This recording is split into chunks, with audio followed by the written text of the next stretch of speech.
Ladies and gentlemen, welcome back to RAYGO Reactions.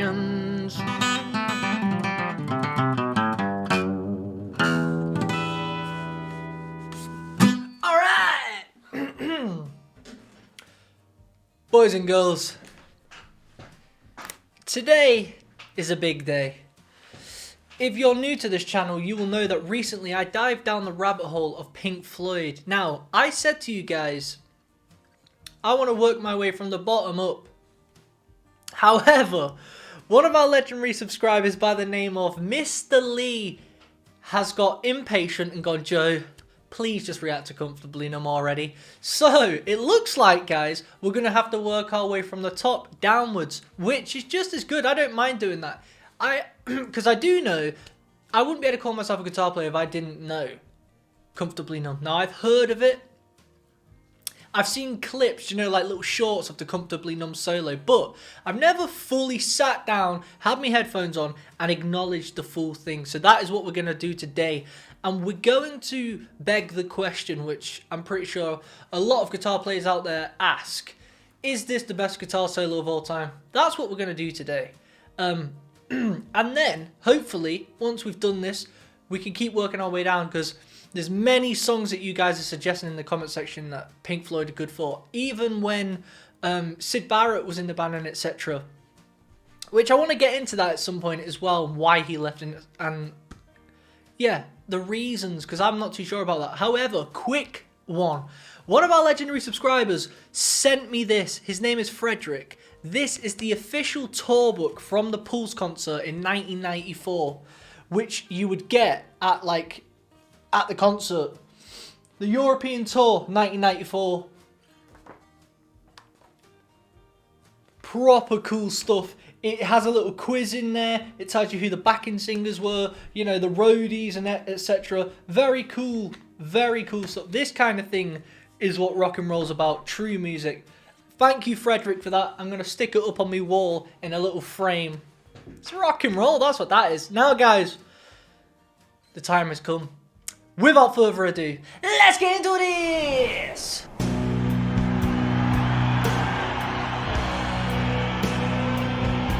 Let's crank it up.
You are only coming through in waves. Your lips move, but I can't hear what you're saying. When I was a child, I had a fever. My hands felt just like two balloons. Now I've got that feeling once again. I can't explain, you will not understand. This is not how I am. I have become comfortably numb. Wow. Oh.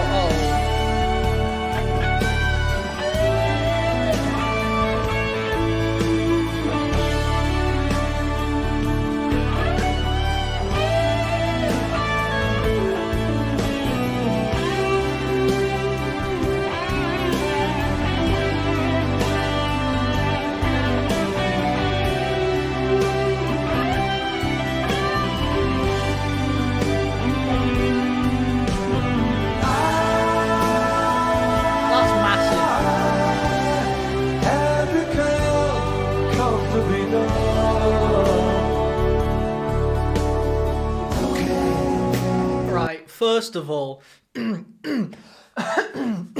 forgive me.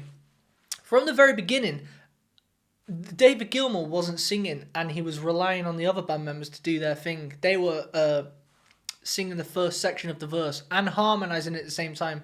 You don't see that much anymore. You know how the lead singer, David, can rely on the band to do something like that. You really don't go and watch bands anymore doing that. Like, it's usually just the one singer. Harmonies are dying out. They literally are. If you listen to the god-awful charts, harmonies are pretty much nowhere to exist. Proper harmonies, you know, ones that pan in your ear and etc. They might have 2 layers, but I want this thick sound of like 6 people. You've got the choir doing it as well.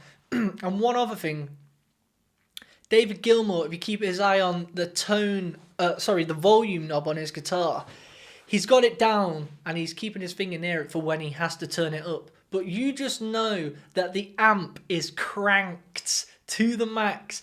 And if he was to just leave it on, it's just going to create loads of feedback. It will just start making this noise like, you know, like, so he's got to keep that off because he knows if he's not going to. So basically, for those people who don't play guitar, if you just have the volume on and you're not playing, it's going to just start to resonate and make a horrible noise. So, but if you actually play, then it won't do it. So he has to keep it off until he plays. I love that. Let's go.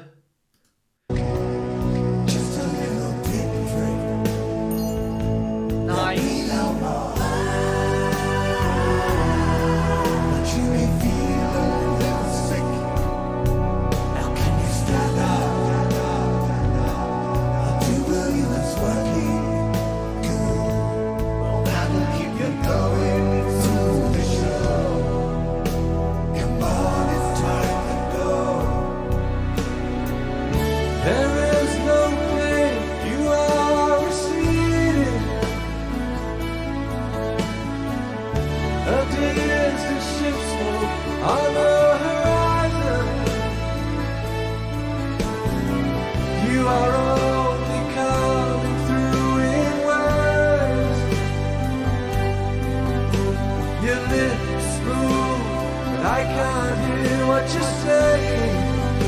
Great lyric.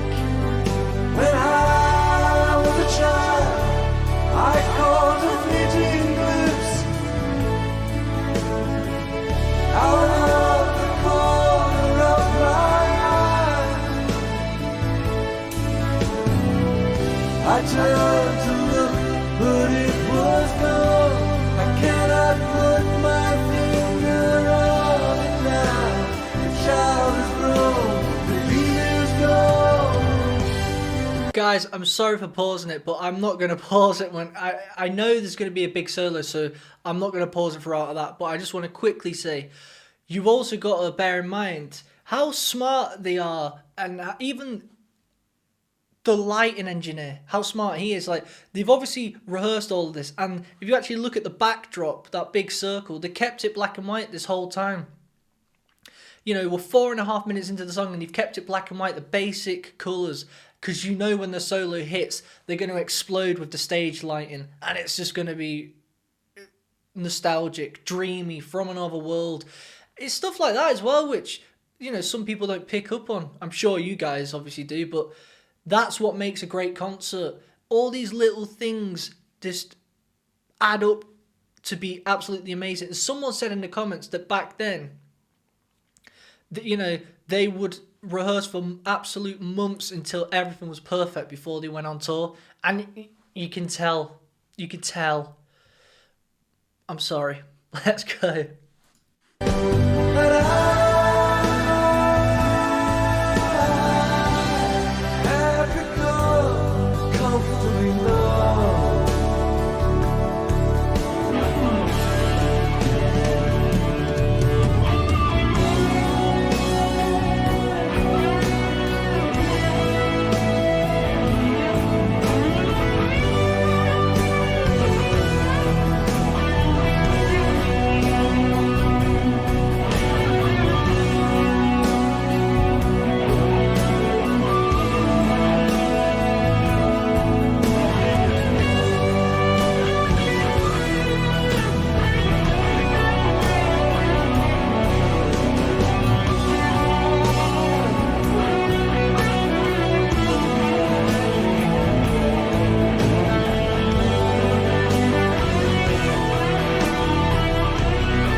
harmonics.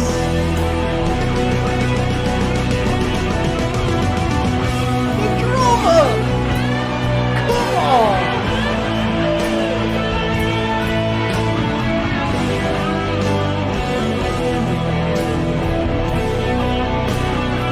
Sounds massive.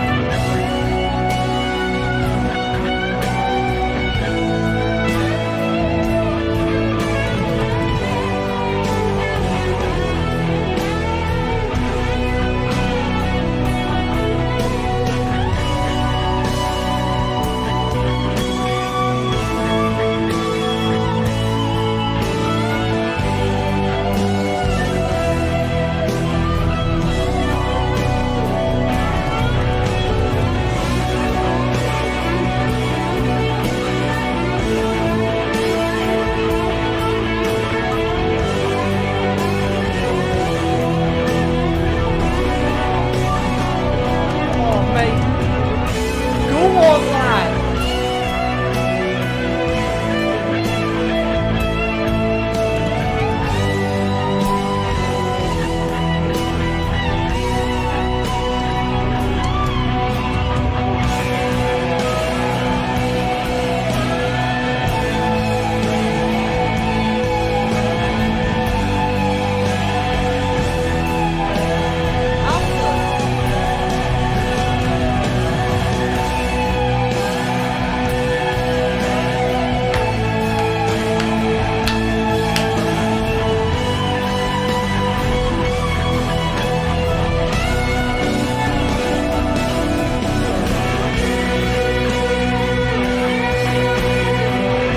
Wow.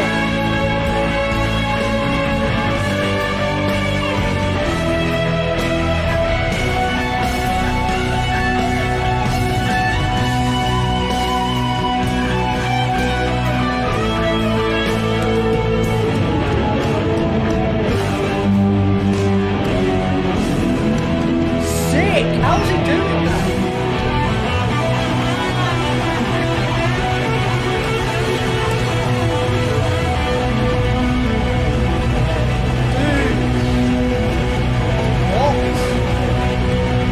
What a level.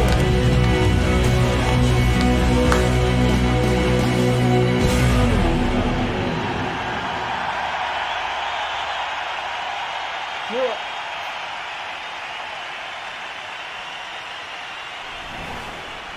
I think it is. It's the best solo of all time. What just happened? That was impressive for so many reasons. That was absolutely sick. The backing instrumental. What is? Give me this. Right, we're in B minor.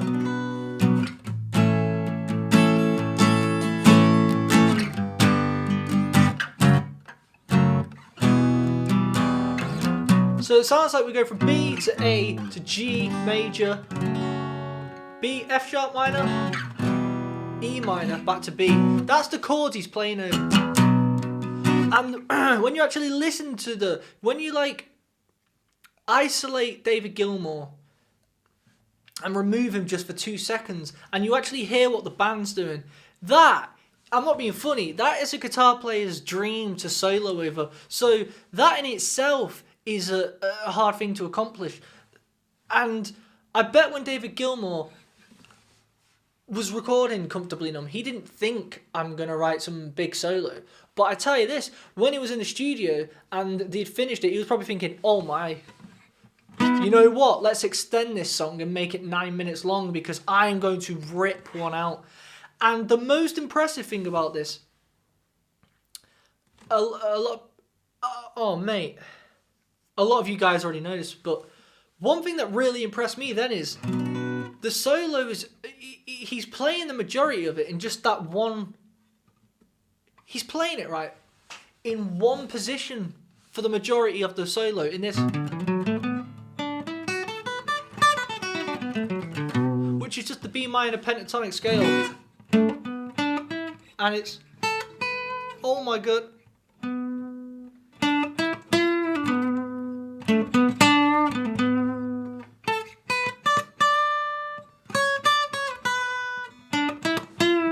And he kept going back to that. That's what's good about the solo. That's what's amazing.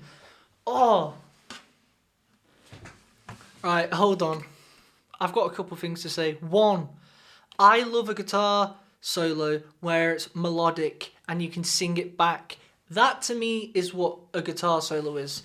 I'm not a guy who likes all this shredding, all this stuffing. That's not for me personally.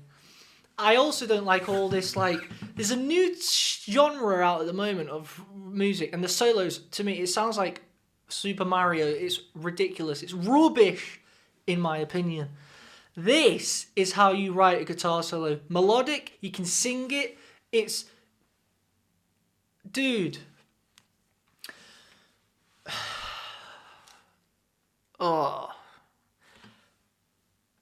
For people who don't play guitar, why I think it's so impressive is because, again, he's playing that in one position.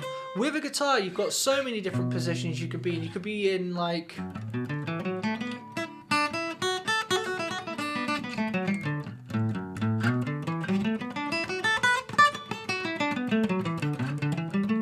You know? All these different ones. And he's... Why it's so impressive is because he's doing it all in that. It's like he's getting the most out of it, and only near the end, when it's time for the crescendo, is when he starts doing all these elephant noises. All this stuff. But those pinch harmonics, you know, you can't really do it on an acoustic guitar. And again, the fact that he keeps resorting back and the solo resolves itself. Every about 30 seconds, he'll go off on a small tangent. And he'll keep going back to that. You know, those little notes that keep creeping back in. And that's what makes it melodic and keeps it that singy-songy. And in your head, every time he goes back to you, go, oh, and we're back again. It's in my head. That was absolutely incredible. And again, melodic solos. This is one reason. I mean, people say Slash is overrated. He does a lot of shredding, but the actual solos he writes in his songs, in the singles, like November Rain, Don't Cry is a good solo. Estranged has got a nice one. Those songs, he writes. Sweet Child of Mine, it's memorable. They're melodic solos. Who else does good ones? Hotel California, of course. Melodic. They're not shredding. They're doing a nice solo. It's a piece. People misinterpret that nowadays. A guitar solo it's a piece of the music.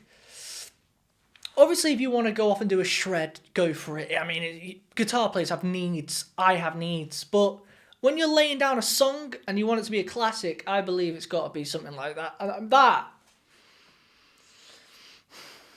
is the best solo of all time. And I like how he's just kept it in the pentatonic. He's not trying to be the fastest player in the world. He's not trying to get the most notes in at once. He's just letting the guitar sing. It's the guitar is singing. Oh, mate. On a level. Wow. Great song, absolute great solo, thoroughly impressed, pure talent. Guys, if you've liked this video, what next? What shall I do next by Pink Floyd? You let me know in the comments. I've done Sorrow, Money, High Hopes, and Comfortably Numb. That's it. I haven't done any other songs, so you let me know in the comments. Like this video, share it, and most importantly, subscribe.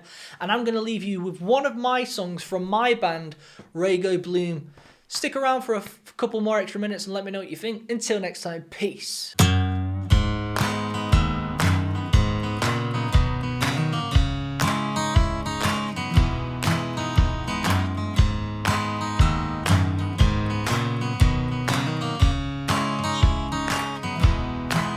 I don't know how or why I planned these promises I can't make, but it boils down to reasons you can't take.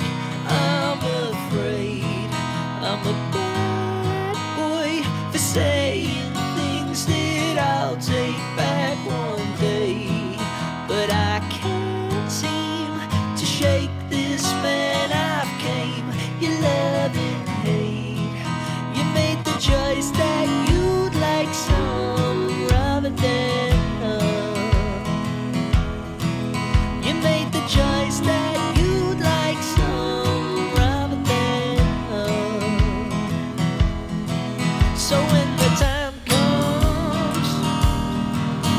I'll be conscience free, 'cause I know I've done no wrong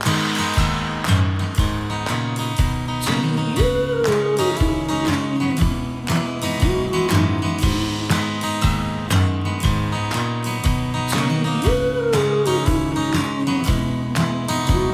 I know me, but that's the one key I can never twist.